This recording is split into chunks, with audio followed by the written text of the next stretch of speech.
scientist masterminding a secret nuclear bomb program was killed in an ambush near Tehran on Friday.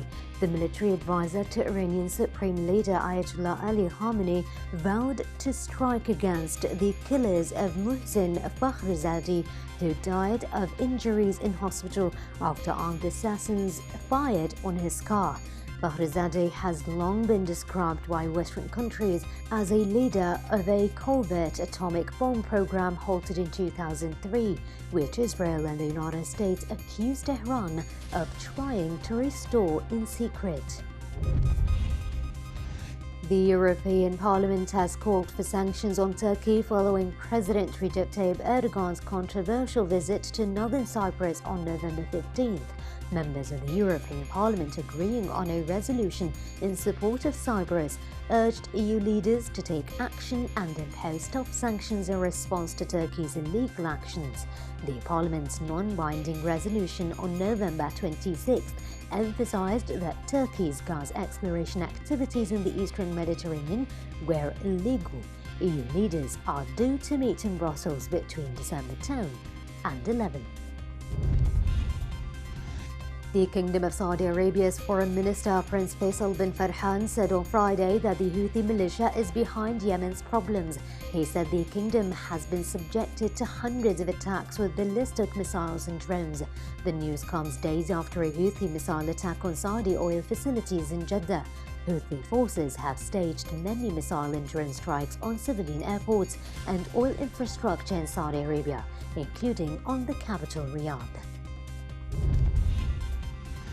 Thousands of Sudanese packed into the city of Durman on Friday for the funeral of Sadiq al-Mahdi, Sudan's last democratically elected prime minister, who died from the coronavirus at the age of 84.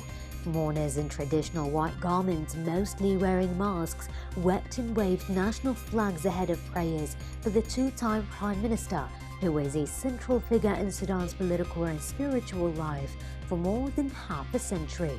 Mahdi was imprisoned and forced into exile often during his long career, but staged just as many comebacks and remained influential. His Ummah party was one of the largest opposition groups during Bashir's 30-year rule. The Philippines on Friday signed a supply agreement for 2.6 million doses of AstraZeneca's coronavirus disease vaccine to inoculate some 1.5 million Filipinos. The purchase deal for the experimental vaccine developed by the British pharmaceutical giant with the University of Oxford will support the Philippine government's plans to immunize against COVID-19 some two-thirds of the country's population of 110 million. The vaccine supply will be fully paid for by private firms, but half of it will be donated to the government to help in the COVID-19 response.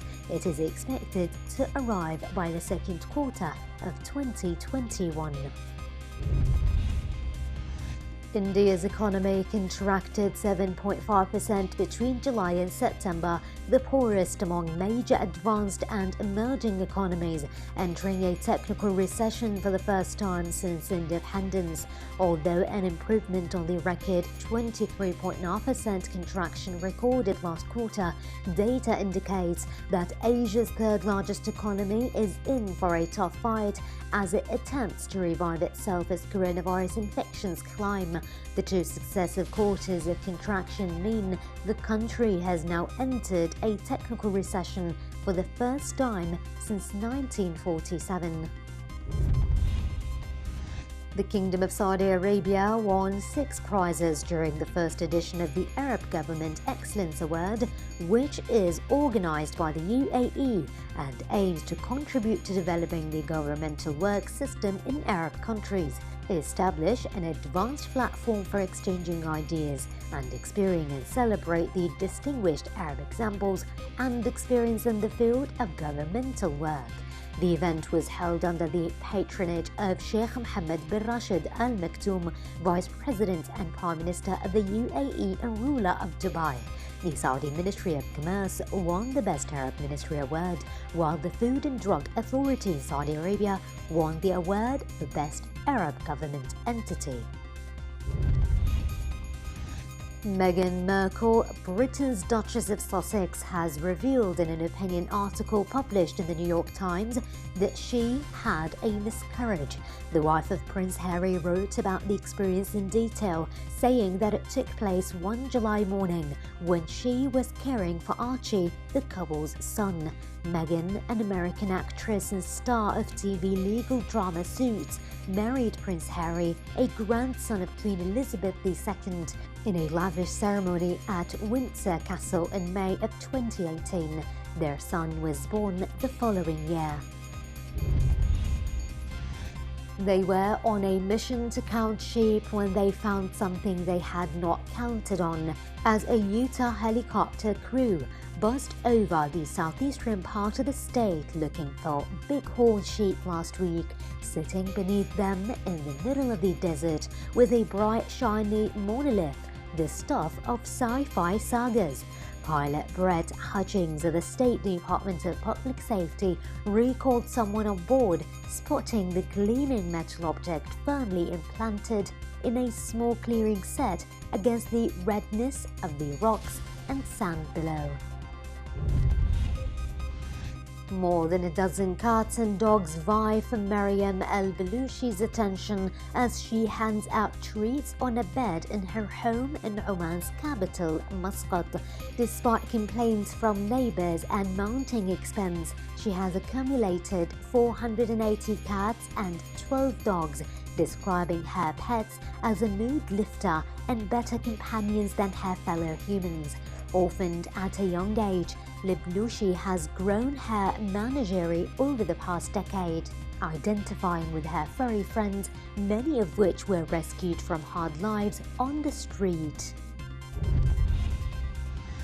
Health experts say outdoor dining tents are generally safer than dining inside, but caution that they are not all equal. Many restaurants are erecting individual tents, igloos and other outdoor structures that let people who are dining together avoid being indoors, where the coronavirus spreads more easily. Experts say these structures should be well ventilated. A tent with 4 walls and a roof, for example, might not have better ventilation than an indoor dining room. The owner of a Frankfurt restaurant is staging a protest against the coronavirus lockdown in Germany by filling his tables with 100 stuffed toy pandas in a play on the word pandemic. German officials are expected on Wednesday to agree to extend until December 20th a lockdown light they imposed on November 2nd. That means bars, restaurants and entertainment venues must stay closed, while shops and schools can remain open. The pandas are seated at the restaurant's tables and propped up at the bar. Walt Disney Company said on Wednesday it would lay off 32,000 workers primarily at its theme parks, an increase from the 28,000 it announced in September, as the company struggles with limited customers due to the coronavirus pandemic. The layoffs will be in the first half of 2021, the company said in a filing with the Securities and Exchange Commission. Earlier this month, Disney said it was following additional workers from its theme park in Southern California due to uncertainty over when the state would allow parks to reopen.